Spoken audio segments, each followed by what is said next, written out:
Hello, everybody, and welcome back to another episode of the Answers at the Point podcast. I am your host, Tyler Aaron. If you want to follow me on Instagram or Twitter, it is at TylerAaron65, or you can follow the show's Instagram or Twitter at PenguinsFan65. And in today's episode, we are going to look at who are the Penguins counting on to have a bounce-back season.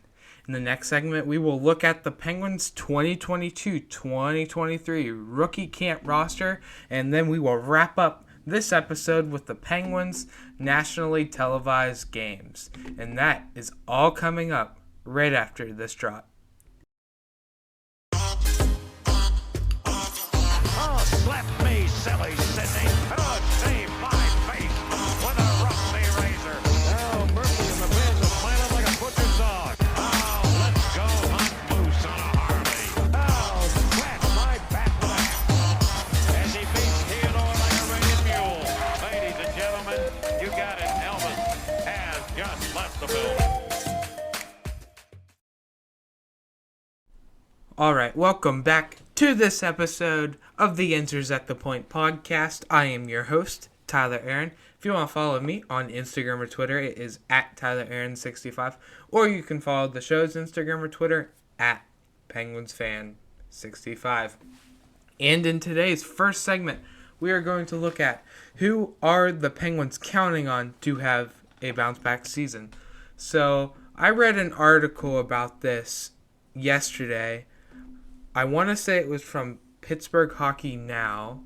I'll have to fact check that real quick and see. But anyways, I put together 5 players that I think that the Penguins need to have a bounce back season. And I just looked it up. It was the Pittsburgh Hockey Now made an article about this, so I thought I'd take my little take. But I came up with 5 different players who I think do need that bounce back season. And so I'm going to go ahead and get started with the first one being Kasperi Kapanen, which in just 79 games last year, he had 11 goals, 21 assists, 32 points with a plus-minus of +2. Not really that great, especially if you look at him from a top 6 perspective or a top 9 perspective. That is really, really bad numbers. He practically played the entire season, pretty much on the top 6, top 9, even down on the 4th line, and being just as bad to be a healthy scratch and having those guys like Radim Zahorna getting into your lineup when it should be you. The Penguins just need more out of Kapanen in production value. We want to see what he did when Crosby and Malkin was hurt in the beginning of the season. That's what us Penguin fans and the Penguins organization wants to see from Kapanen, and hopefully he can live up to that contract that he has. Moving right along to the next guy on my list, I have forward Jason Zucker. If you want to pay a guy $5.5 million a year and to be in your top 6, he has to point produce. I'm talking 50, 60 points to even live up to that contract. But just in 41 games last year for Zucker, he had 8 goals, 9 assists, 17 points with a plus-minus of -2. If you translate that to a full season, that would end up being 16 goals, 19 assists, 34 points, with a plus-minus of -4 in that. So that's 34 points in a full 82-game season. That is not what you want coming out of your top 6 forward core. Easily, every single guy on the Penguins is capable of putting up 34 points every year. Even if they're on the 4th line, whatever. But I get that he was hurt for half the year, but still, that is not really that good for Zucker. He has to step it up. He will be coming off the payroll. It's just he's got to play hard to be on the Penguins roster in 2023-2024. So that's what I got on Jason Zucker. Moving on to the next guy, I have Jeff Carter, which in just 76 games last year, he had 19 goals, 26 assists for a good enough of 45 points and a plus-minus of -8. Now, Jeff Carter's the guy who can be on your top penalty killing unit if you need to put him there. Almost eclipsed, I should say, 20 goals last year. Tremendous first half of the season for Carter, really stepping up his role when Crosby and Malkin was hurt. Jeff Carter taking over that second line center position while Malkin was out. So, not too bad of a season from Jeff Carter, but at a third line perspective, I would, as a coach, I would want the plus minus to be higher than that. Points maybe eclipse 50. There's not really much that you need to touch on with Jeff Carter. It's just that maybe his plus minus, work him on the penalty kill. He's great on your second power play unit. So overall, nothing really too much to Jeff Carter. So moving on to the first defenseman on this list, I have Brian Dumoulin, which in just 76 games, he had 3 goals, 15 assists, 18 total points with a plus-minus of +24. The plus-minus, absolutely amazing. That's what you want to see out of your defenseman. I get Brian Dumoulin is not much of a goal scorer, and only 18 points in 76 games.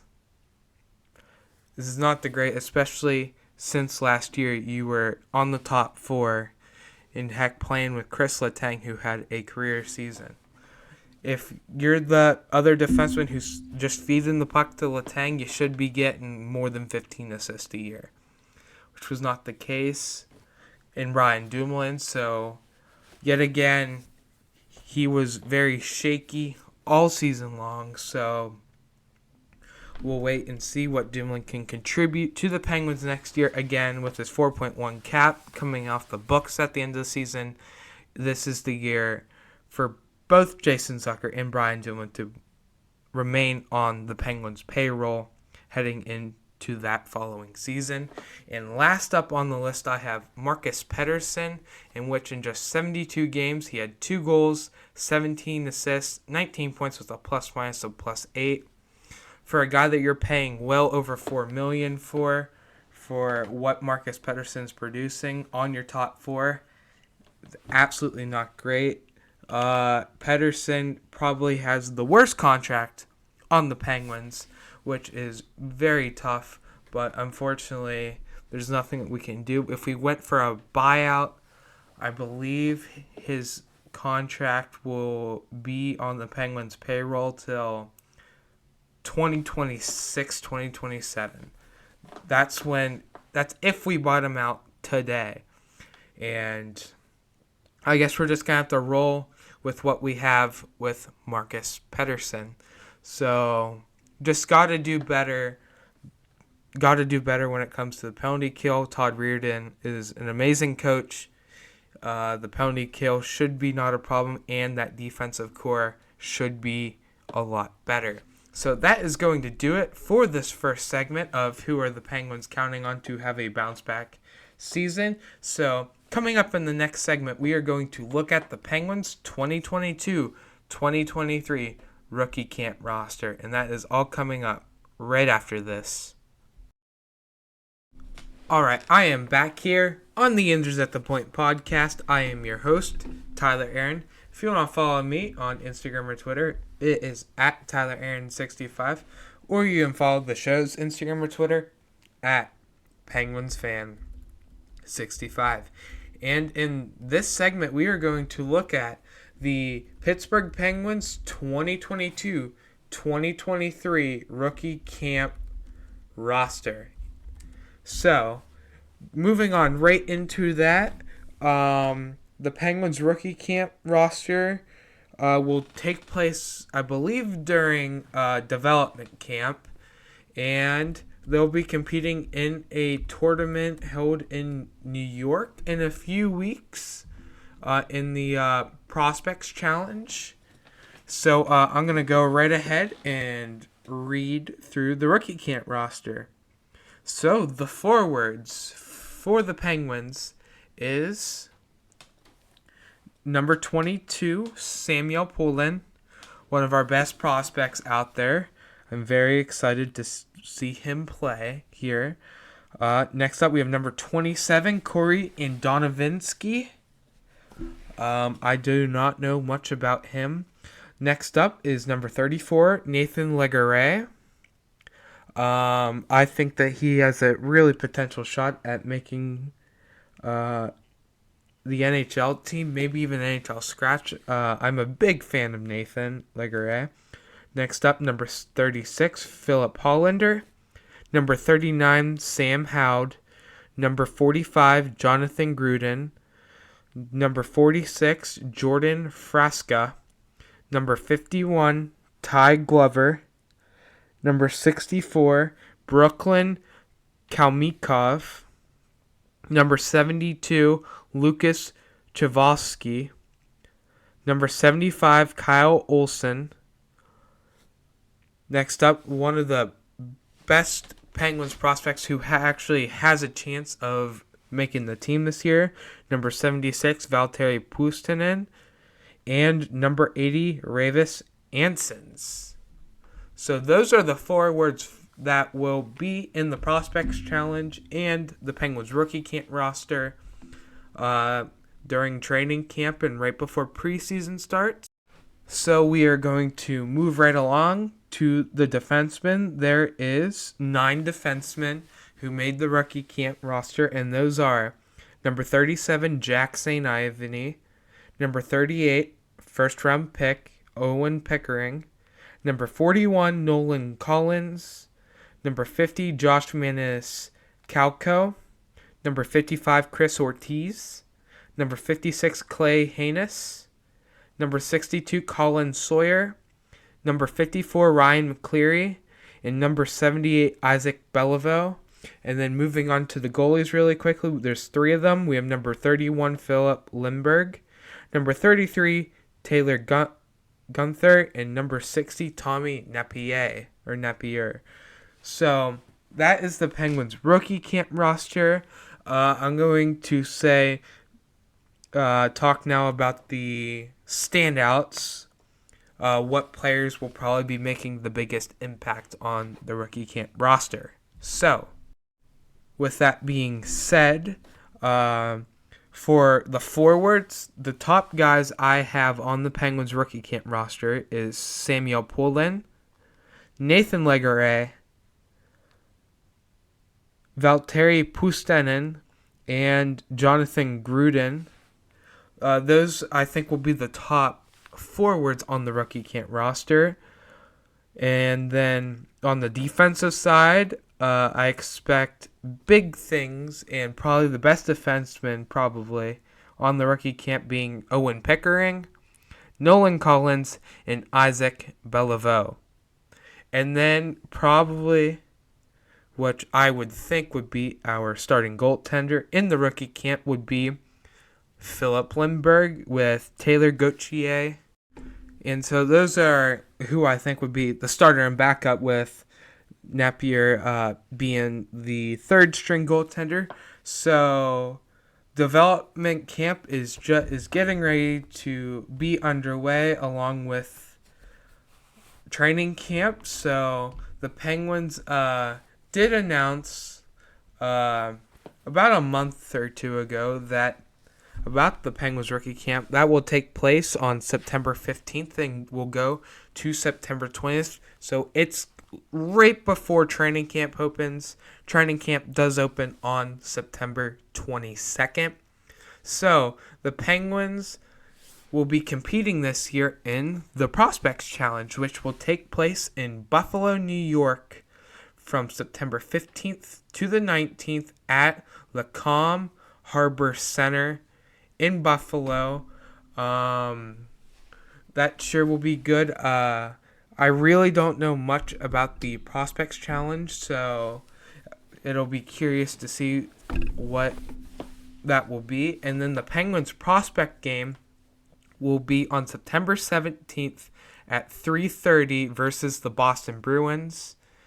And at a later date, we will get the roster and the announcement about where they're playing and stuff. I imagine that is in Buffalo.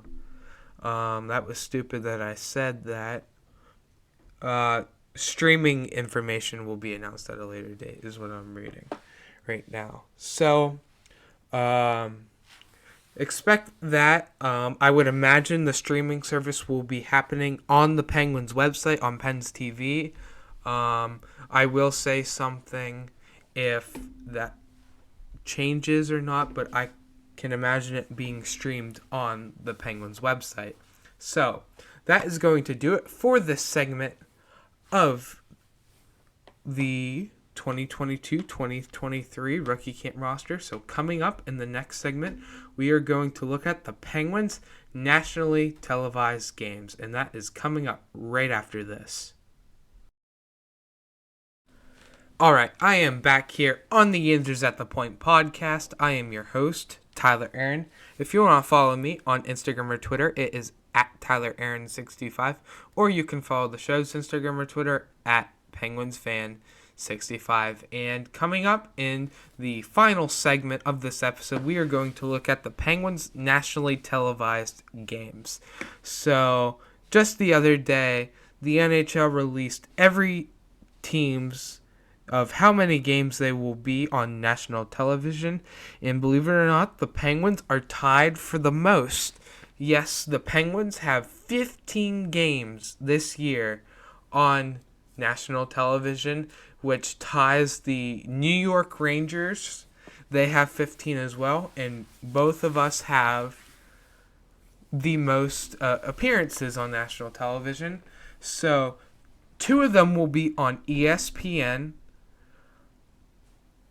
6 of them, 6 of them will be on ABC, and the remaining 7 will be on TNT, and also the other 69 games that the Penguins will play will be on AT&T Sportsnet. So I'm going to go through, starting with the ESPN appearances. So there's 2 here.